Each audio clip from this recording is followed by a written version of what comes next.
Hello everyone, welcome to the session.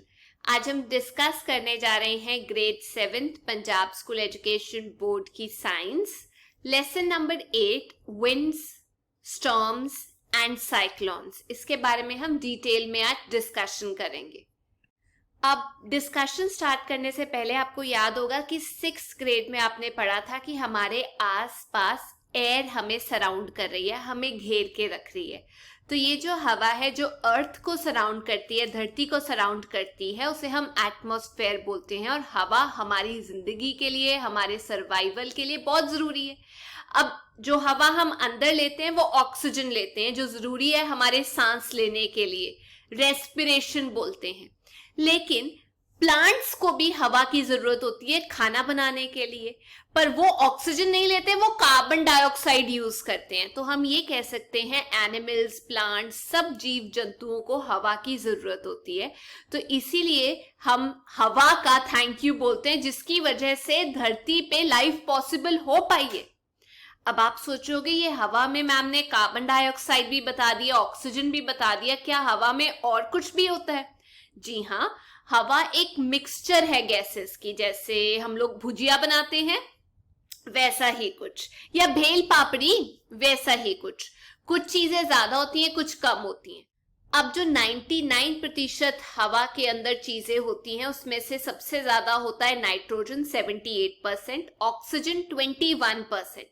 बाकी जो 1% रह जाता है उसमें बाकी गैसेस आ जाती है, जैसे hydrogen, carbon dioxide, methane, ozone जो हमें सूरज की किरणों से बचाती है, और बाकी थोड़ी गैसेस। हवा के अंदर वाटर वेपर्स भी होते हैं, मतलब वाटर वेपर फॉर्म में भी होता है, डस्ट पार्टिकल्स भी होते हैं, पर ये हर जगह पे अलग प्रोपोर्शन में होते हैं। ये डिपेंड करता है उस जगह का तापमान कितना है, वहां कितना चिपचिपा हो रहा है यानी ह्यूमिडिटी है, वहां की वेदर कंडीशन क्या है, उस हिसाब से एक जगह में वाटर वेपर या डस्ट पार्टिकल्स आपको मिलते हैं। अब जो बदलाव आता है एटमॉस्फेयर में, या जो हवा हमारे ऊपर प्रेशर एक्सर्ट करती है, पहले तो हम वो समझ लेते हैं क्या होता है। जो हवा हमारे ऊपर प्रेशर एक्सर्ट करती है, प्रेशर डालती है, जो हमें महसूस होता है, उसे हम एटमॉस्फेरिक प्रेशर बोलते हैं। अब जो एटमॉस्फेरिक प्रेशर है उसमें बहुत सारे बदलाव आ सकते हैं। किन किन कारणों की वजह से? विंड्स की वजह से, स्टॉर्म्स तूफानों की वजह से, साइक्लोन्स की वजह से। तो आज ये सारी चीजों को हम डिटेल में समझेंगे। सबसे पहले आप सोच रहे होंगे ये एयर एक्सर्ट्स प्रेशर, ये समझ नहीं आया, आप ये समझाओ। देखो, हवा हमारे ऊपर अलग अलग तरीके से प्रेशर डालती है। जैसे हमारे रिश्तेदार, हमारे पेरेंट्स, हमारे टीचर्स हमारे ऊपर अलग अलग तरीके से प्रेशर डालते हैं कि पढ़ लो नहीं तो साथ वाला आगे निकल जाएगा। तो वैसे ही जो हवा हमारे आसपास है वो हम लोगों पे प्रेशर डालती है अलग अलग तरीके से। अब वो प्रेशर डालती है, हमें नहीं पता चलता, हमें पेरेंट्स का प्रेशर पता चलता है कि नहीं? तो आपको मैं समझाती हूँ एग्जाम्पल देके कि हवा हमारे ऊपर प्रेशर डालती है, उसका सबूत क्या है। देखो, बलून के अंदर, गुब्बारे के अंदर अगर आप हवा भरते हो तो वो एक्सपैंड करता है, चौड़ा हो जाता है, मतलब हवा जो है वो प्रेशर डाल रही है उसकी अंदर वाली वॉल्स के ऊपर। वैसे ही जब साइकिल के अंदर आप हवा भरते हो, पिश, पिश, पिश, वो साइकिल क्या हो जाता है, टायर उसका इन्फ्लेट हो जाता है। इन्फ्लेट मतलब बढ़ जाता है, प्रेशर डाल रही है हवा, हट हट जगह दे। वैसे ही जब हवा चलती है तो भी वो प्रेशर डालती है। वो प्रेशर कैसा डालती है? अगर आप पतंग उड़ा रहे हो, अरे डोर पकड़, खींच, डाल डाल डाल, रोल कर रोल कर, वो प्रेशर डाल रही है चलती हुई हवा, जिसकी वजह से पतंग उड़ पा रही है। और आप अगर तूफान में चल रहे हो तो तूफान की जो डायरेक्शन है, हवा की जो डायरेक्शन है, उससे अगर आप ऑपोजिट डायरेक्शन, उल्टी डायरेक्शन में जा रहे हो तो आपका चलना दूभर हो जाता है, मतलब मुश्किल हो जाता है, क्योंकि हवा प्रेशर डाल रही है और आप उसके अगेंस्ट चल रहे हो। अब हमें कुछ हद तक समझ आ गया है कि हवा हमारे पे कैसे प्रेशर डालती है। अच्छा, कश्ती को जब आप खुद भी बारिशों के टाइम में चलाते हो या कश्ती को चलते हुए देखा होगा, तो आपने देखा होगा कि उसके ऊपर एक ऐसे करके कपड़ा लगा होता है। तो जब हवा उसको पुश करती है तो उसका जाना आसान हो जाता है उस डायरेक्शन में जिस डायरेक्शन में हवा जा रही होती है। तो इसीलिए बोला जाता है हवा प्रेशर एक्सर्ट करती है, डालती है हम लोगों के ऊपर। अब ये जो कारण है कि हवा प्रेशर हम लोगों के ऊपर डालती है, वो क्या होता है, उसके अंदर छोटे छोटे पार्टिकल्स होते हैं जिन्हें हम मॉलिक्यूल्स बोलते हैं। वो मॉलिक्यूल्स ऐसे घूम रहे होते हैं जैसे रेलवे स्टेशन पे लोग, और जब ट्रेन आती है प्रेशर डलता है तो सारे एक दूसरे के साथ कोलाइड होना शुरू हो जाते हैं, और दूसरी जो ट्रेन की दीवारें हैं उसके साथ कोलाइड होना शुरू हो जाते हैं। तो ऐसे आप समझ सकते हैं कि जो हवा है उसके अंदर भी मॉलिक्यूल्स हैं, तो जब वो मोशन में आते हैं, चलना शुरू होते हैं, तो वो ऐसे घूमना शुरू हो जाते हैं, कभी एक दूसरे में जाकर टक्कर खाते हैं, और कभी जिस चीज में हम हवा भर रहे हैं उसकी वॉल्स, उसकी दीवारों के साथ वो टक्कर खाते हैं। एक और एग्जाम्पल देती हूँ। मान लीजिए आप लोगों ने एक टिन का कैन ले लिया, जैसे कोका कोला का कैन नहीं आता, बोतल नहीं, कैन। अब उसके अंदर आपने क्या करना है, पानी डाल देना है कुछ, और उसको हीट करना शुरू कर। अब कुछ देर के बाद आप देखेंगे कि जो हवा है उसके अंदर, गर्म हवा है, वो बाहर निकल रही है, भाप की फॉर्म में निकल रही है। अब एक टाइम आएगा कि पूरा का पूरा पानी जो है वो खत्म होकर, हो सकता है अंदर स्टीम ज्यादा हो जाए, ठीक है। अब उस टाइम पे आपने क्या करना, ऊपर से कैन को अच्छे से बंद कर दो, ढक दो उसको, बिल्कुल बंद कर दो, और उसको आग से हटा दो। अब उस कैन के ऊपर आप क्या करो, ठंडा पानी डाल दो, आग से हटा के ठंडा पानी डाल दो। आप ये देखोगे कि वो क्रश हो जाएगा, ऐसे पुचक जाएगा। अब ये हुआ क्या, देखो, जब आपने कैन के ऊपर ठंडा पानी, ये मुझे पता है आग थी, बट जब आपने कैन के ऊपर ठंडा पानी डाला तो अंदर की जो स्टीम थी, जो गर्म हवा थी, वो बाहर नहीं जा पाई, ठीक है। और वो ठंडी भी हो गई, ठंडा पानी डाला, वो ठंडी हो गई और पानी में तब्दील हो गई।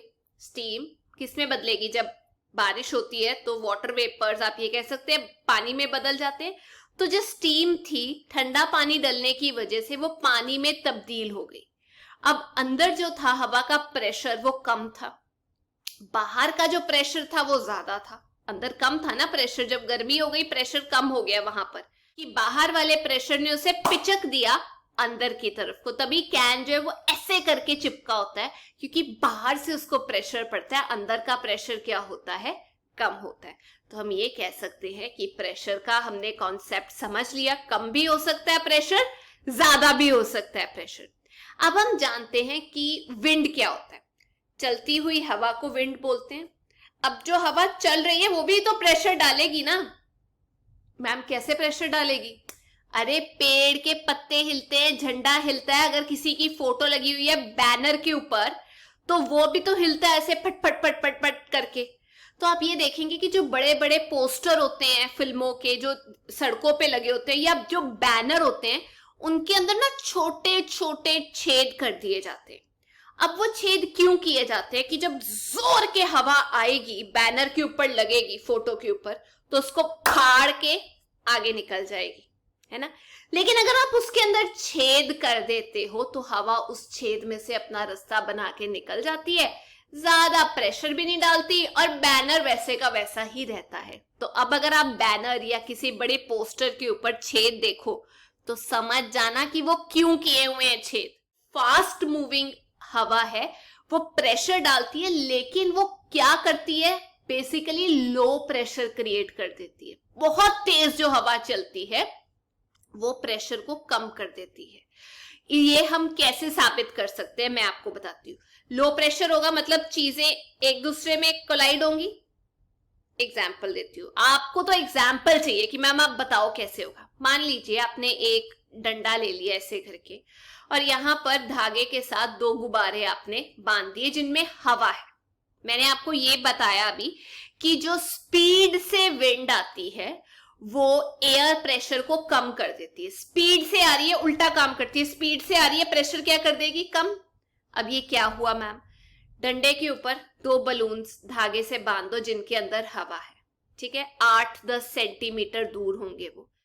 अब इन दोनों के अंदर जब आप तेजी से हवा मारोगे अपने मुंह से, तो आप ये देखोगे कि दोनों के दोनों गुब्बारे जो हैं वो एकदम एक दूसरे के नजदीक आ जाएंगे। ऐसा क्यों, क्योंकि जब आपने हवा मारी तो बीच में लो प्रेशर हो गया। मैंने आपको बताया तेज हवा चल रही है तो प्रेशर क्या हो जाएगा, लो हो जाएगा। जो आसपास के गुब्बारे थे या उनके आसपास का जो एरिया था वो हाई प्रेशर पे था, तो हाई प्रेशर ने धक्का मारा और वो चला गया लो प्रेशर की तरफ, इसीलिए हम ये बोलते हैं गुब्बारे टक्कर खा गए। तो हाई स्पीड पे जो हवा चल रही है वो प्रेशर को क्या कर देती है, कम। ये चीज याद रखना गुब्बारे के एग्जाम्पल से, तभी तो ऐसा होता है। देखो एक और एग्जाम्पल देती हूँ। छत देखिए जो पक्की नहीं होती, कच्चा घरों की जो छत होती है वो कई बार तेज हवा चलने की वजह से बाहर की तरफ को निकलती है, अंदर की तरफ को नहीं जाती। अब वो ऐसा क्यों होता है? जब आपकी हवा चल रही है ऐसे तेज, तो आपने अभी मुझे बताया कि मैम छत के ऊपर का हिस्सा लो प्रेशर में आ जाता है। तेज हवा चल रही है ना, वो उसको टच कर रहा है ऊपर, तो लो प्रेशर आ गया। पर मैम नीचे रूफ के, छत के नीचे तो हाई प्रेशर है। अब हाई प्रेशर बोलता है मुझे आजाद कर दो, मुझे जाने दो, तो उस वजह से क्या होता है, हाई प्रेशर लो प्रेशर की तरफ को जाने की कोशिश करता है, जिसकी वजह से जो छत है वो बाहर हो जाती है। तो विंड या हवा हमेशा हाई प्रेशर से लो प्रेशर की तरफ को जाती है, और अगर ये जो प्रेशर में डिफरेंस है, फर्क है, ये ज्यादा होगा तो विंड बड़ी स्पीड से जाती है कि चलो चक दो फटे। तो प्रेशर हर जगह का अलग अलग होता है, उसके बहुत सारे कारण होते हैं। एक खास कारण जिसके ऊपर, या एक खास वजह जिसके ऊपर प्रेशर डिपेंड करता है, वो है एक जगह का तापमान, टेम्परेचर। अब एक और बात बताती हूँ हवा के बारे में, मुझे पता है आपको मजा आ रहा है। हवा हीट होने पे, गर्म होने पे एक्सपैंड करती है, चौड़ी हो जाती है। जैसे मैंने पता कैसे याद किया है, गर्मियों के मौसम में हम चौड़े होके लेटते हैं तो हवा भी चौड़ी हो जाती है। सर्दियों के मौसम में हम सिकुड़ के लेटते हैं तो जो हवा है वो भी बेचारी ऐसे हो जाती है, उसको भी तो ठंड लगती होगी, मजाक कर रही हूँ। तो एयर, हवा एक्सपैंड होती है, फैलती है जब उसे हीट किया जाए। उसमें क्या होता है, जो पार्टिकल्स हैं, जो मैंने मॉलिक्यूल्स आपको बताया, वो एक दूसरे से अलग जाने की कोशिश करते हैं। तो जो वॉल्यूम है, जो वो जगह घेरती है, वो ज्यादा हो जाएगी क्योंकि वो फैल रही है। अब ये भी साबित करूं? चलो एक काम करते हैं, एक ट्यूब ले लेते हैं, इतनी सी ट्यूब ले लो, इतनी सी, ठीक है, उसके ऊपर गुब्बारा भर दो। ऐसे करके गुब्बारा चिपका दिया आपने। अब ट्यूब के ऊपर जो गुब्बारा चिपकाया है वहां पे आप सेलो टेप लगा दो ताकि गुब्बारा उतरे ना उस ट्यूब से। अब उस ट्यूब को आप एक पानी के ग्लास में रख दो जिसमें गर्म पानी है, और दूसरा पानी का ग्लास ले लो जिसमें ठंडा पानी है। अब ये जो ट्यूब है जिसमें ऊपर गुब्बारा लगा हुआ है, जब इसे 2 से 3 मिनट के लिए आप गर्म पानी में रखोगे तो आप देखोगे कि जो मॉलिक्यूल्स हैं हवा के वो फैलने शुरू हो जाएंगे, गुब्बारा भरना शुरू हो जाएगा, क्योंकि हवा हीट हो रही है, अंदर जो ट्यूब के वो हीट हो रही है गर्म पानी की वजह से, और वो करके गुब्बारा फूल रहा है। लेकिन अगर आप इसी को, गुब्बारे वाले को, ठंडे पानी में रखोगे तो आप देखोगे गुब्बारा सिकुड़ जाता है। तो क्या हम ये कह सकते हैं, साबित हो रहा है कि नहीं, कि गर्म होने पे हवा चौड़ी हो जाती है, थोड़ी फैल जाती है, उसका वॉल्यूम क्या हो जाता है, बढ़ जाता है। आपको पता है ये जो गर्म हवा है, क्योंकि ये चौड़ी हो जाती है, ये हल्की भी होती है कोल्ड हवा से। जी हाँ, जो हॉट एयर है वो हल्की होती है कोल्ड एयर से। पानी का भी सेम हिसाब किताब है। जो हॉट वाटर होता है ना वो थोड़ा हल्का होता है, मतलब वो ऊपर चलता है, और कोल्ड वाटर हमेशा आपको नीचे मिलेगा। अब हॉट एयर एक्सपैंड कर रही है, गर्म हवा एक्सपैंड कर रही है, उसके मॉलिक्यूल्स इधर उधर घूम रहे हैं, तो वॉल्यूम जो है, उसकी जो जगह है वो बढ़ जाएगी। जगह बढ़ने की वजह से वो हल्की हो जाएगी। जैसे कॉटन, जगह बढ़ जाए, फैल जाए वो, तो ऑफ कोर्स हल्की हो जाएगी। तो हम ये कह सकते हैं कि वो हल्की है, तो इसीलिए वो ऊपर रहती है ज्यादातर। और जो कोल्ड एयर है, अगर एक ही जगह पे आपको हॉट और कोल्ड एयर मिल जाए तो कोल्ड एयर नीचे रहती है, क्योंकि उसके जो मॉलिक्यूल्स हैं चिपके हुए हैं, थोड़े भारी हैं, वॉल्यूम कम है। लेकिन हॉट एयर के केस में वो खुले हुए हैं, वॉल्यूम ज्यादा है, और इसी वजह से वो हल्की भी है। अब इसको कैसे साबित किया जाए, करती हूँ। मान लीजिए आपने एक ऐसे करके डंडा ले लिया लक्कड़ का, और इसके दोनों साइड्स पे धागे के साथ, आप वो कप नहीं मिलते जिसमें नेस्कैफे लिखा होता है, पेपर कप ले लो, पेपर बैग ले लो, उसको उल्टा करके लटका दो, ठीक है, यहां से। और रस्सी को बीच में से ऐसे करके पकड़ लो। आप पिक में देख सकते हो। अब आप क्या करो, जो आपको बीच में से पकड़ा हुआ आपने, धीरे करके एक जो कप है उसको आग के ऊपर रख दो। अब आप ये देखोगे कि ये जो आग के ऊपर आपने रखा है कप या बैग, ये धीरे धीरे ऊपर की तरफ को जा रहा है, मतलब उठना शुरू हो रहा है। मतलब इतना पास मत करना आग के कि वो जली जाए, थोड़ा डिस्टेंस पे रखना। तो आप ये देखोगे कि वो ऊपर को क्यों उठ रहा है। अब हुआ क्या, जब नीचे से हवा का सेका लगा, या हम ये कह सकते हैं नीचे से आग लगी, तो ऊपर की जो हवा है वो गर्म हो जाएगी, या कप के अंदर जो हवा है वो गर्म हो जाएगी, क्योंकि वो आग के बिल्कुल ऊपर है। गर्म होने की वजह से वो हल्की हो जाएगी, फैलना शुरू हो जाएगी और ऊपर उठना शुरू हो जाएगी। क्यों? क्योंकि वो हल्की है। उस कप के अंदर गर्म हवा है तो वो कप भी ऊपर की तरफ को जा रहा है, दूसरे के अंदर नहीं है तो वो नीचे की तरफ को जा रहा है, मतलब वहीं पे रुका हुआ है। क्लियर हो गया? अब आपको कुछ एग्जाम्पल दे देती हूँ ये साबित करने के लिए। क्या साबित करने के लिए? अरे कि हॉट हवा, जो गर्म हवा है, वो हल्की होती है कोल्ड हवा से। अच्छा, चिमनी देखिए घरों में जो किचन से निकलती है, क्यों वहां पे बनाई होती है? क्योंकि उनको पता है कि जो स्मोक है, जो गर्म हवा है, वो ऊपर की तरफ को जाएगी। साबित हो गया। बलून जिसमें लोग बैठ के ऊपर सैर कर आते हैं, ऊपर की हॉट एयर बलून बोलते हैं, उसमें गर्म हवा भर दो, ऊपर की तरफ को जाता है, तभी गर्म हवा भरी जाती है। अच्छा, हीट कन्वेक्टर, जब हमें सर्दी लगती है हम क्या करते हैं, हीट कन्वेक्टर ऑन कर देते हैं। तो वो क्या करता है, हीट करता है, जो नीचे की हवा है वो क्या हो जाती है, गर्म हो जाती है। जब वो गर्म हो जाती है, हल्की हो जाती है, ऊपर उठना शुरू हो जाती है। कमरे की जो बाकी ऊपर वाली ठंडी हवा है वो नीचे की तरफ को आती है। ऐसे करके पूरा का पूरा जो हमारा कमरा है वो गर्म हो जाता है, क्योंकि ठंडी हवा नीचे आ जाती है और गर्म होके फिर ऊपर जाती है, फिर नीचे आ जाती है, फिर ऊपर जाती है। समझ रहे हो कि नहीं? अच्छा, अब ये विंड प्रोड्यूस कैसे होती है, आती कहां से? मैंने आपको बताया, तेज चलती हवा को हम विंड बोलते हैं। पर विंड कैसे चलती है? जब प्रेशर डिफरेंस हो दो जगह पे, मतलब एक जगह हाई प्रेशर, एक जगह लो प्रेशर, प्रेशर में फर्क हुआ तो ऑटोमेटिकली वो हाई से लो की तरफ को जाती है। वो चलती हुई हवा को, मूविंग एयर को हम विंड बोलते हैं। अरे कुकर में सीटी भी तो बजती है, प्रेशर में फर्क होता है तभी तो कुकर नहीं खुलता।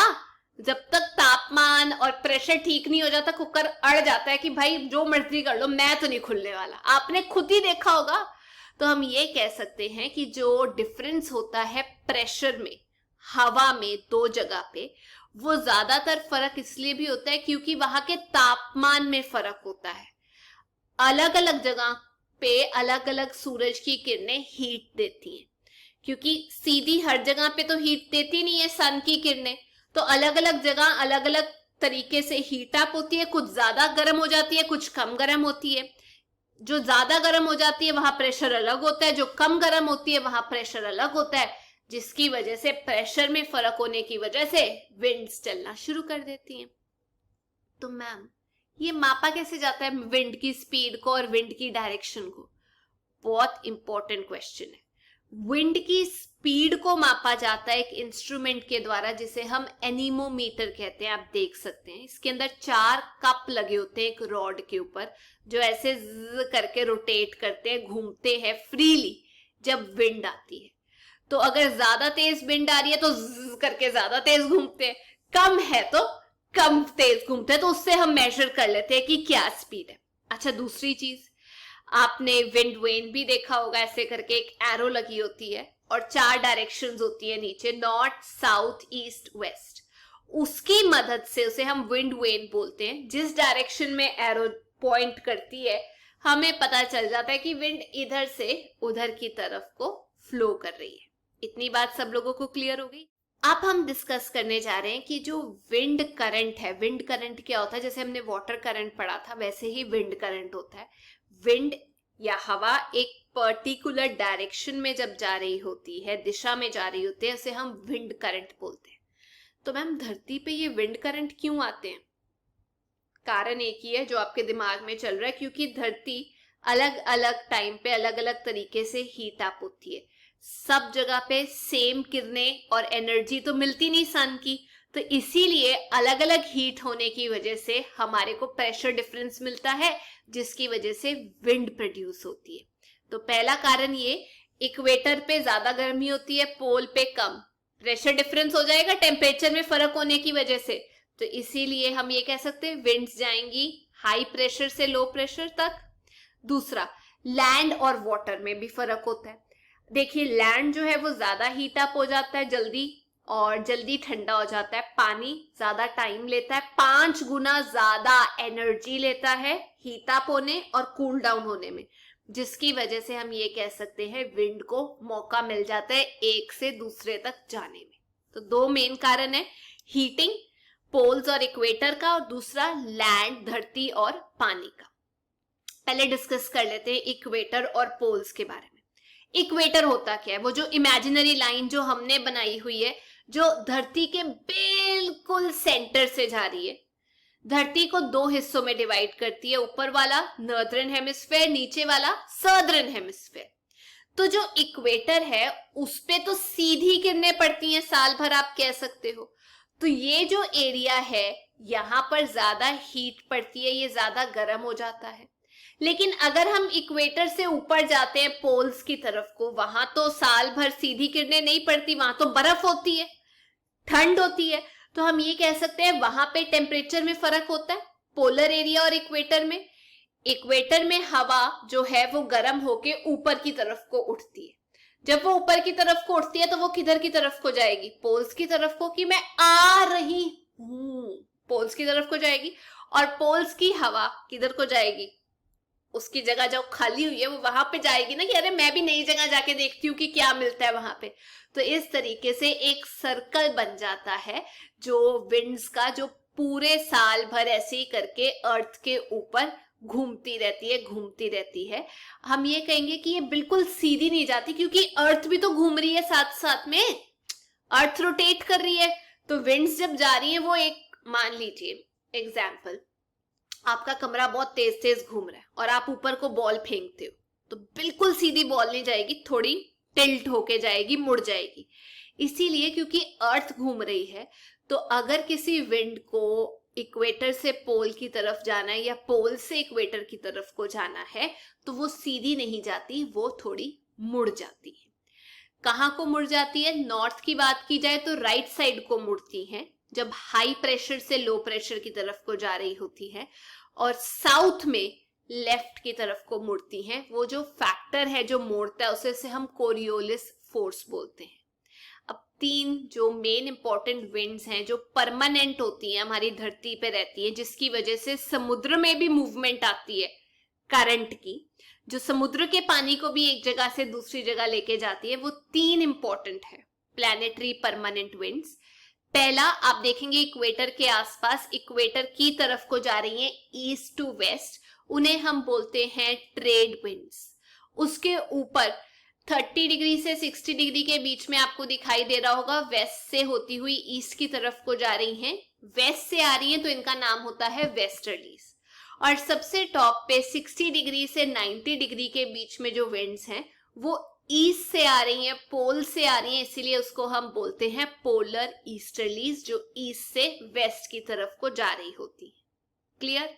ये तो हमने इक्वेटर और पोल की बात की, जिसमें आपको 3 प्लैनेटरी विंड्स के बारे में पता होना चाहिए। ये परमानेंट है, साल भर ऐसे ही चलती है। अब बात करते हैं लैंड एंड वाटर की। देखिए गर्मियों में क्या होता है, अगर ये लैंड है, जमीन है और ये पानी है, तो गर्मियों के टाइम पे जब सूरज की किरणें लैंड पे पड़ती हैं तो ये जल्दी गर्म हो जाता है।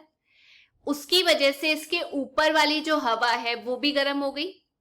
गर्म होने की वजह से यहाँ पे हम कह सकते हैं लो प्रेशर आ गया। गर्म होने की वजह से ऊपर वाली हवा गर्म हो गई, लो प्रेशर आ गया और वो ऊपर जाना शुरू हो जाती है। बगल में ही ओशन है, पास ही ओशन है, यहां पर इतनी जल्दी ये गर्म नहीं हुआ, तो यहां पर हाई प्रेशर है। तो ये जो विंड्स ऊपर की तरफ को गई लैंड से, ओशन वाली विंड्स जो है वो लैंड की तरफ को चलती है, उसे हम कई बार सी ब्रीज भी बोलते हैं, अगर वो ओशन के पास होता है। सी ब्रीज, लैंड ब्रीज हमने पढ़ा था। अगर इंडिया की बात की जाए तो आप मैप पे एक बार देखो हमारे मॉनसून क्यों आते हैं। जब गर्मियां होती हैं हमारा ऊपर वाला जो हिस्सा है इंडिया का वो गर्म हो जाता है, इतना बड़ा हिस्सा है लैंड का गर्म हो जाता है, और जो समुद्र है Arabian sea, bay of Bengal, वो भी ठंडा ही होता है। अब होता क्या है, जो विंड है वो हाई प्रेशर से लो प्रेशर की तरफ जा रही है। जो एरिया गर्म हो गया लो प्रेशर, जो एरिया अभी ठंडा है वो हाई प्रेशर। तो विंड्स जो हैं वो साउथ से नॉर्थ की तरफ को जाती है, तभी इसे मॉनसून बोलते हैं। और वो बारिश क्यों लेकर आती है, क्योंकि समुद्र से लैंड की तरफ को जा रही होती है ना, तो कुछ पानी वो अरेबियन सी से, कुछ बे ऑफ बंगाल से उठाती हुई हमें देती हुई जाती है। तो इसका नाम पड़ता है साउथ वेस्ट मॉनसून। लेकिन सर्दियों में क्या होता है, विंटर्स में क्या होता है, लैंड जो है वो ठंडा हो जाता है, हाई प्रेशर हो गया वहां पे, पानी जो है वो कम प्रेशर पे आ जाता है, लो प्रेशर हो गया। अब विंड्स जाएंगी हाई प्रेशर से लो प्रेशर, लैंड टू सी, धरती से, इंडिया के सब कॉन्टिनेंट से समुद्र की तरफ को जाएंगी।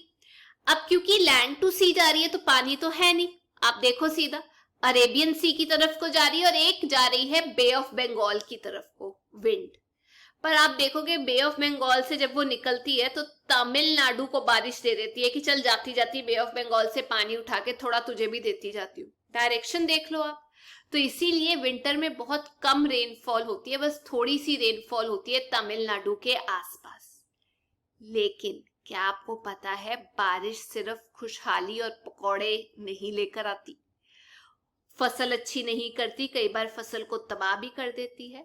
जी हाँ, कई बार कुदरत एक अलग ढंग से हमें सरप्राइज करती है जब बहुत तेज विंड्स चलती हैं, थंडरस्टॉर्म आता है, साइक्लोन्स आ जाते हैं जो इंसानों के लिए भी घातक हैं और जानवरों और पौधों के लिए भी।